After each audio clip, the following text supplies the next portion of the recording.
daquele santo que ajudasse no dia do juízo final. Então, obviamente, todo mundo queria ser sepultado onde? Perto dos túmulos desses mártires e santos, que acabaram recebendo construções de pequenas capelas, que se tornaram igrejas fora das cidades, dentro dos cemitérios, né? E esse sepultamento dentro dessas igrejas recebeu um nome que é sepultamento ad sanctus, que em latim significa junto aos santos.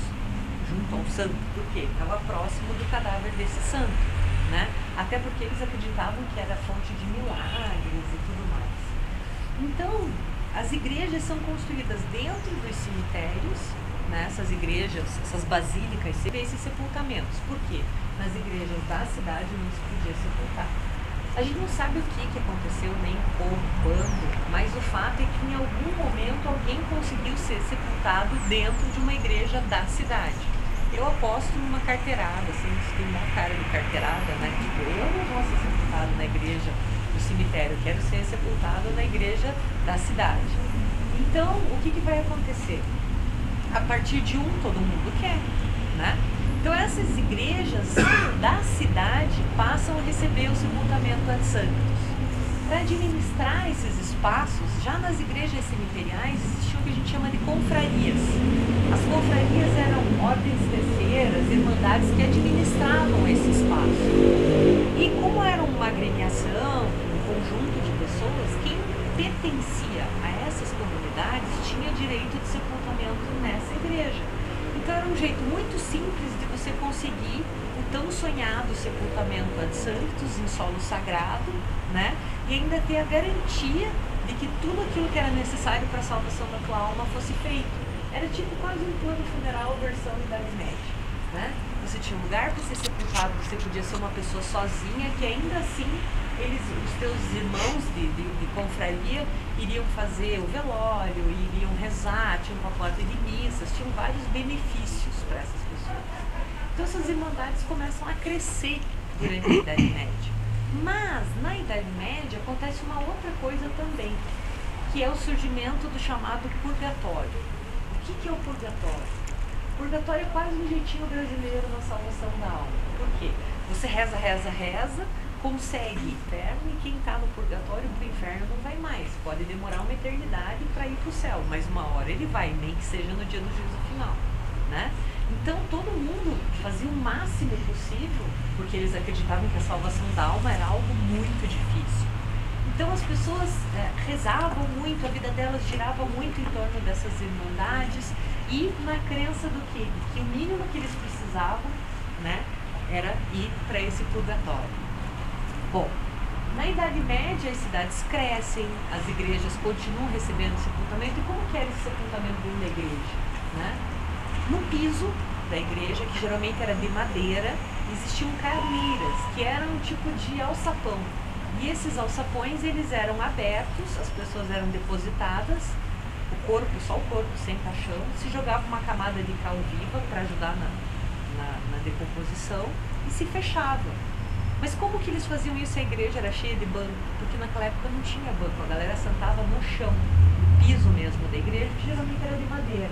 E esses alçapões ficavam lá dentro e as pessoas eram sepultadas ali. Ou também catacumbas, que a gente chama, que na verdade são nichos nas paredes laterais das igrejas ou atrás do altar. Porque tudo isso acontecia dentro da igreja, então acontecia em terreno sagrado. E claro, pensa só, você está lá enterrado, tem missa o dia inteiro, tem gente rezando o dia inteiro, então você está se beneficiando também dessas orações. E daí é muito interessante observar que essas irmandades, essas feiras, elas vão se multiplicando e vão virando um tipo de hierarquia social. Por quê? Tinha a irmandade do negro, tinha a irmandade do branco, tinha a irmandade do rico, a do pobre, então existe uma hierarquia social entre elas.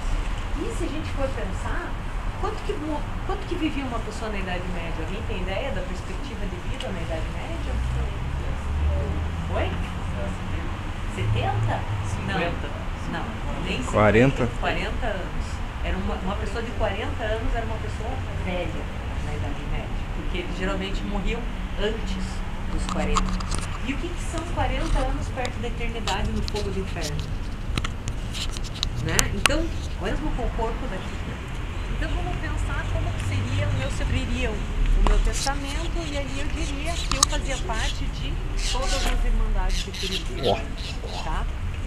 Mas que eu queria ser enterrada na igreja da ordem, que era a igreja mais chique, né? Então eu queria ser enterrada na igreja da ordem terceira de São Francisco das Chagas. E que eu queria ser enterrada acima das grades. Alguém imagina o que significa isso?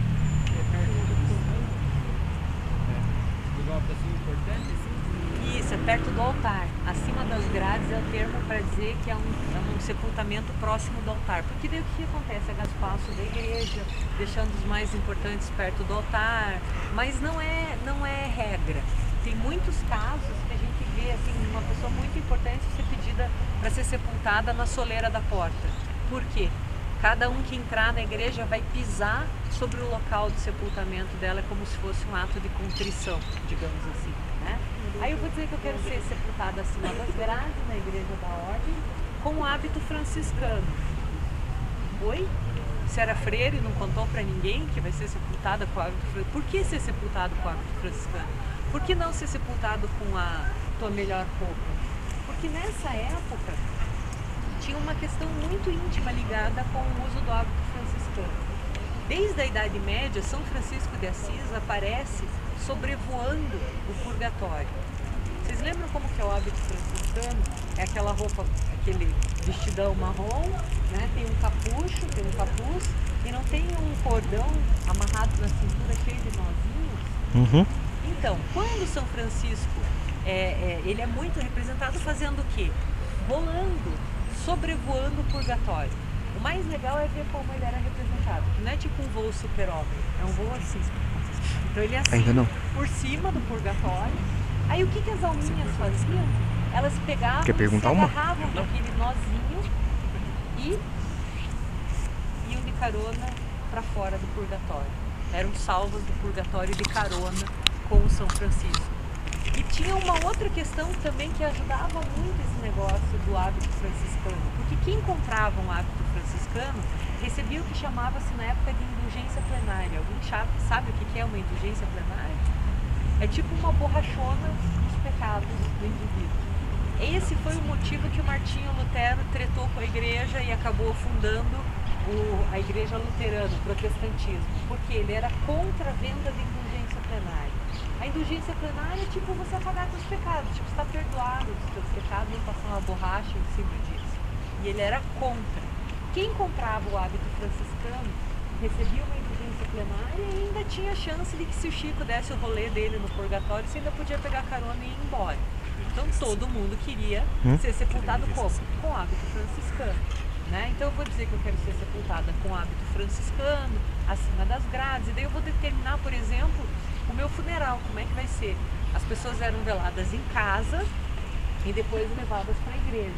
Aí quanto mais padres para seguir meu corpo, mais importante a pessoa, o mínimo para encomendar um corpo eram 2 padres naquela época, né? Então você coloca 4, 6, 8 padres, quero que músicos sigam o féretro, né?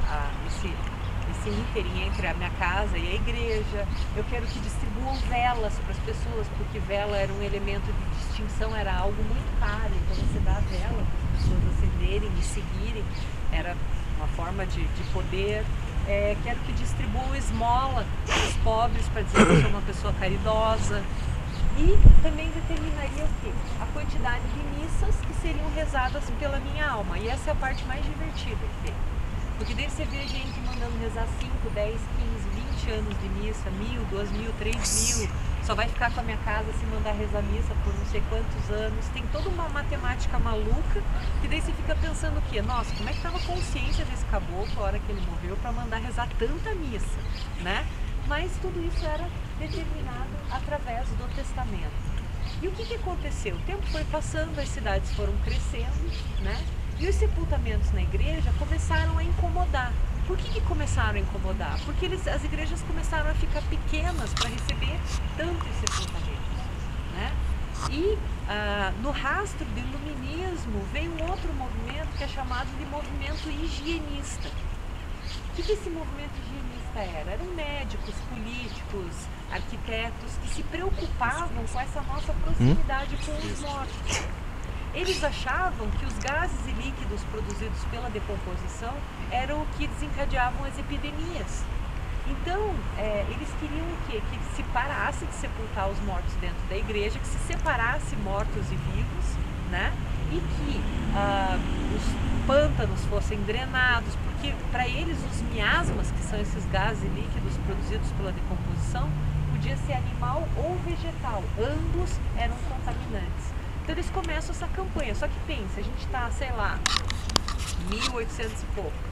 Há quantos séculos as pessoas são sepultadas dentro das igrejas, os católicos? Então existia uma resistência muito grande a abandonar essa forma de sepultamento. Por quê? Para essas pessoas era a alma delas que seria salva através dessa forma de sepultamento. Então elas não queriam abrir mão disso, né? Então eles começam uma briga.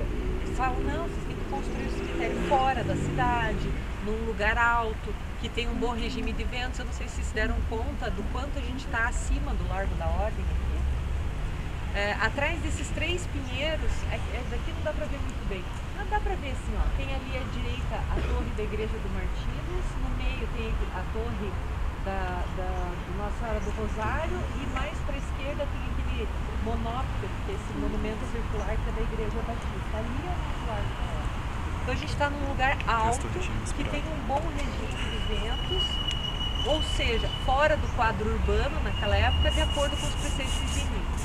Só que daí vai virar uma treta que vai durar muito tempo entre os higienistas e a população que não quer abandonar a salvação da sua alma, né? Em detrimento de ser colocado num cemitério longe, que é difícil de chegar e que de sacro não tem nada, né? Só que o que vai acontecendo? Com o tempo, o negócio vai começando a incomodar cada vez mais e a gente vai ficando cada vez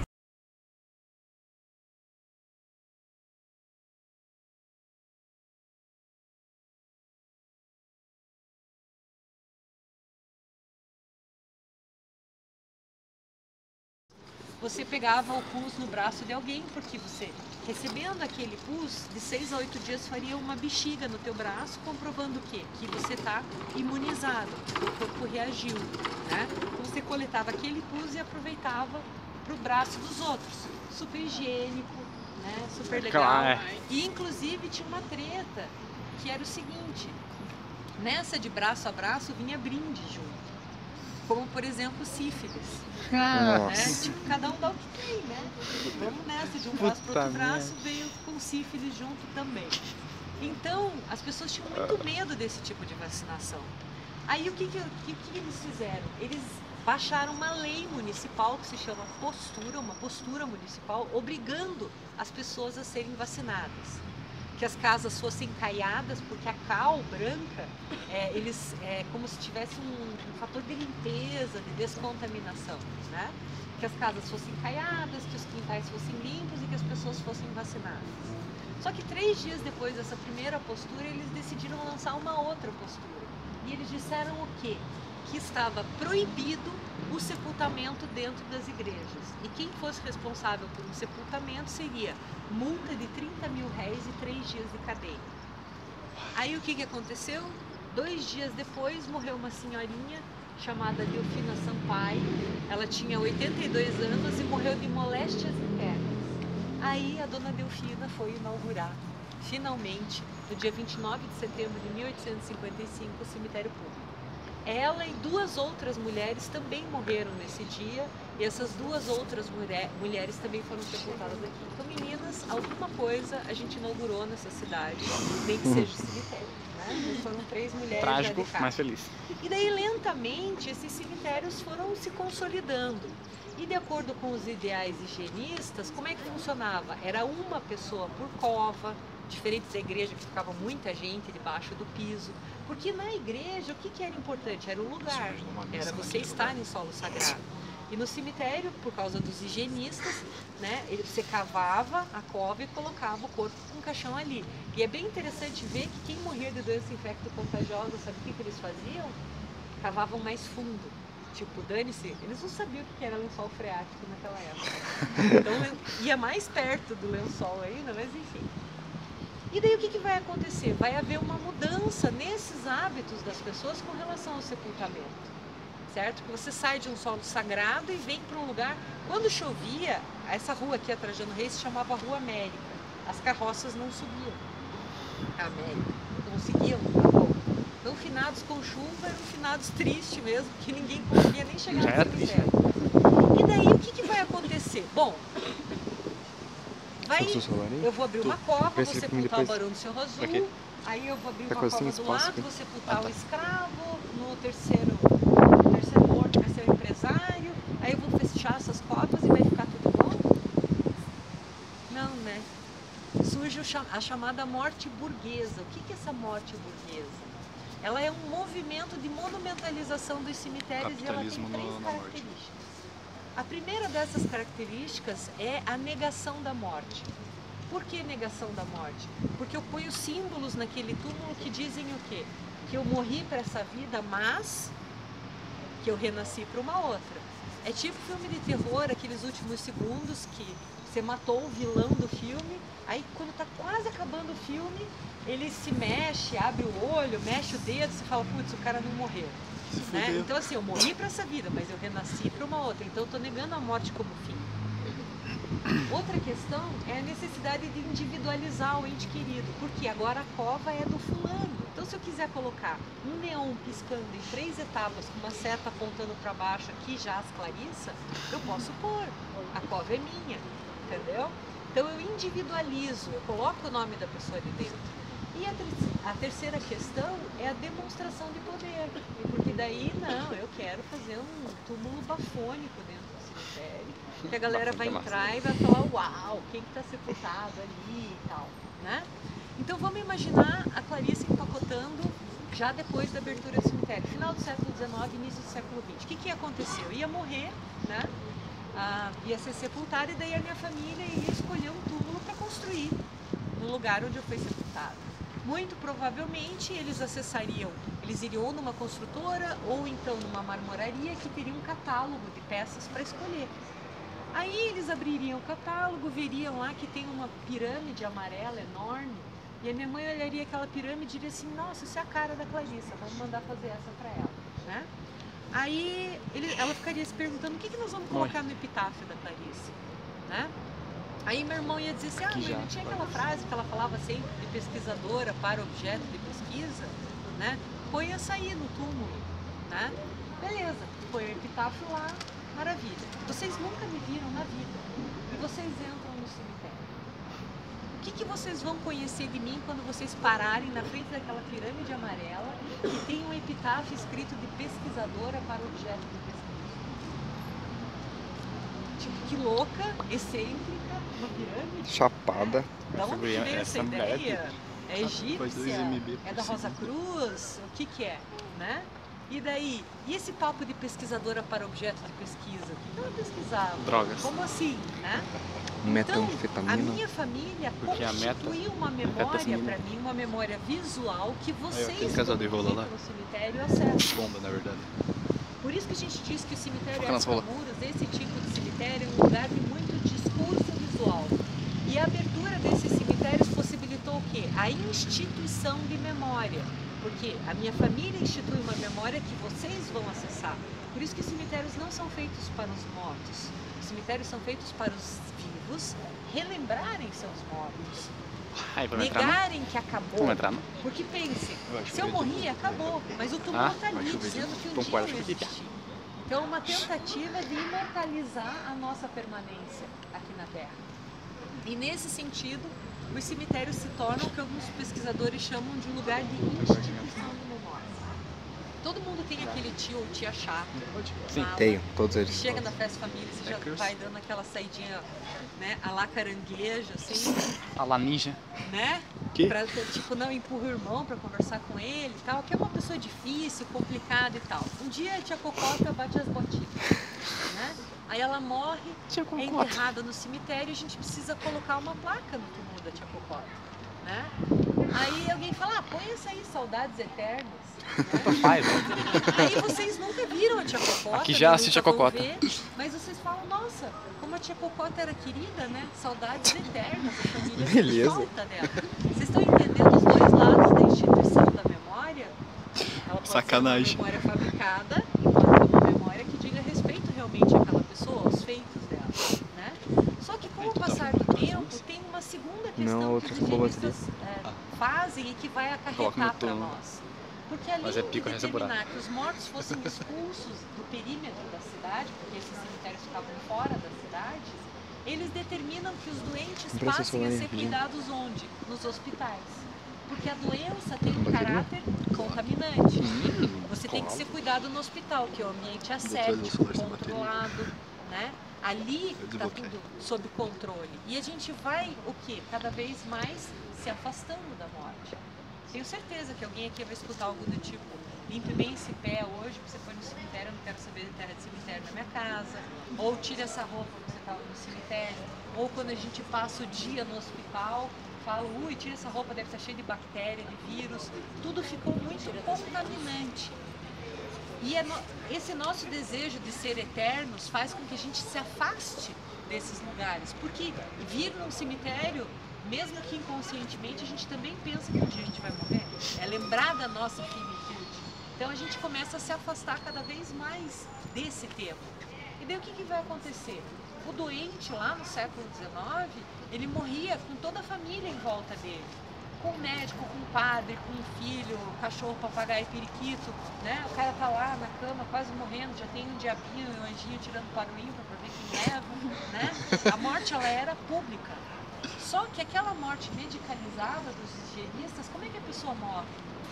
Sozinha, ligada a trocentos aparelhos dentro de uma UTI, no ambiente asséptico. Começa a gravar aqui no teu. Né? Então, a morte com esse caráter contaminante faz com que a gente se afaste cada vez mais dos espaços que nos lembram a finitude da vida, certo? Porque o que é moda na cidade é moda aqui também. A vantagem dessa paisagem aqui de dentro, que acaba resumindo essa paisagem aqui de fora, porque, né, tá na moda o Art Deco, então a referência do túmulo vai ser Art Deco, agora é modernismo, vai ser de referência modernista, é eclético, tudo isso vai ficar miniaturizado aqui dentro. A grande diferença é que lá fora, você não vai ficar com peso na consciência de botar no chão uma casa feia, antiga. Agora, você vai querer mexer no túmulo que teu bisavô desenhou, ou que a tia Popota mandou fazer, que quer assim, morreu já. A gente fica mais cheio de dedos. E esses bens que estão aqui dentro não são bens nem comercializáveis e nem inventariáveis, ou seja, um título de concessão. Você não pode vender, você não pode alugar, então não tem tanto interesse econômico aqui dentro. Isso faz com que a paisagem que a gente tem aqui dentro tenha exemplares de uma paisagem que não existe mais aqui fora. Alguém aqui já ouviu falar de paranismo? Paranismo?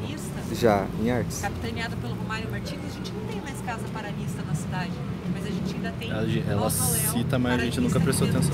Não, eu aprendi isso no passado. O que acontece? Acaba se tornando um campo privilegiado para essa sobreposição de camadas de Curitiba. Só que se a gente não preserva, o que acontece? Com o passar do tempo, esses túmulos antigos vão sendo demolidos e reconstruídos outros em seu lugar, com o gosto da época em que ele está sendo construído. E a gente vai perdendo referenciais arquitetônicos, técnicas construtivas, toda uma arte que tem a ver com o nosso passado. Daí a importância da preservação desses espaços, porque eles mostram muito de Curitiba para nós, certo? Você vai mandar pro canal. Então, eu queria que vocês pensassem na nossa relação com a morte, de tudo isso que eu falei para vocês. Lá na antiguidade, o morto estava onde? Dentro de casa, no perímetro da casa, né? Veio a lei das 12 tábuas e fez o quê? Mandou o morto para fora da cidade, chutou o morto para fora do muro da cidade. Veio o cristianismo, pegou o morto e fez o quê? Botou para dentro da cidade de novo. Aí vieram os higienistas, pegaram o morto e mandaram para fora da cidade. Aí a cidade cresceu, estrangulou as possibilidades de ampliação do cemitério. E surgiu uma outra forma de sepultamento, quer dizer, de destinação de cadáver, que é a cremação. E o que a cremação fez? Oi? Não pode. Fez o morto voltar para casa. Por quê? Hoje em dia você pode pegar as cinzas, você pode prensar um disco de vinil e escolher o set list, você pode fazer um brilhante com essas cinzas, você pode pintar um quadro, você pode plantar uma árvore, uma florzinha, qualquer outra coisa, mas você dá para fazer até xícara, louça com as cinzas do monte. Tá, vamos virar uma Mas xícara. todos esses objetos ficam onde? Próximos de nós. E por mais que você não use nenhuma dessas formas de destinação mais exótica, que você pegue a urna, se você mudar de cidade, o que você faz? Você leva o morto junto. Você precisa pagar manutenção do túmulo, anuidade, taxa, tem que fazer reforma? Não tem. Então muita gente acaba optando por levar o morto para casa. Não fede, não contamina, né? Tá lá quietinho, sem incomodar e não ocupa muito espaço. Então vejam como, claro, que esses são movimentos muito longos, muito demorados, mas de certa forma a gente se reaproxima novamente dos nossos mortos. Vamos entrar, gente? Vamos Aqui entrar. dentro do cemitério eu só peço para vocês não filmarem e não fotografarem. Bom, gente, estamos encerrando as filmagens. E ocorreram imprevistos, né? Infelizmente a câmera da bateria, a bateria da câmera acabou. Daí eu fui filmar com o meu celular e estava com pouco espaço. Mas deu pra pegar uns takezinhos. Eu só não pude filmar lá dentro porque não pode, precisamos de autorização dos familiares. Mas, ô Paulo, por que você não faz uma agora? Ó, tem um portãozinho lá, daí você faz. É, eu vou tirar a foto. Não, não é, a gente tá fora. Não. Esse aí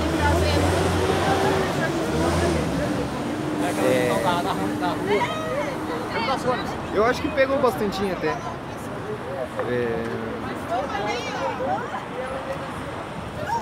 É isso, galera. Valeu por assistir o vídeo. Fiquem na paz. E calma aí, eu vou tirar a foto lá. Eu espero que vocês tenham gostado do conteúdo do vídeo. Deixem suas redes sociais, curtam o vídeo aí, tá? Deixa aquele like bonito. E é nóis, valeu!